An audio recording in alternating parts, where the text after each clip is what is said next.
Elfir, sigur í, má ekki kalla þetta comeback, móti Danmörku. Hvað að gerast hjá okkur í þessum leik? Við bara hættum að horfa á skorið og búin að berjast sem við svo gerir. Bara halda áfram, skiptir ekki máli hvað staðan og við höldum áfram bara að spila það leik.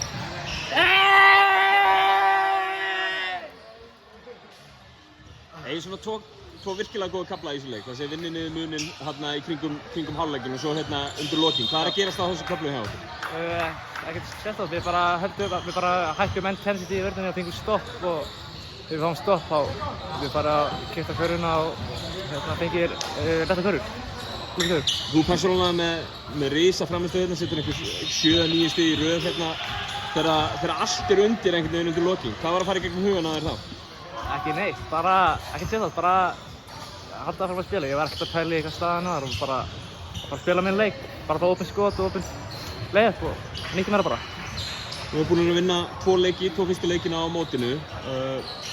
Öllu stærra á móti Noregi í gær en svona alvöru karakter sigur í dag. Þú lítur að vera sáttur bara með hvernig liðið er að koma saman. Já, ég er bara mjög stoltur af þessu liði að koma tilbaka og unnið þennan leik og við ætlum bara stefnum að vinna þetta mót.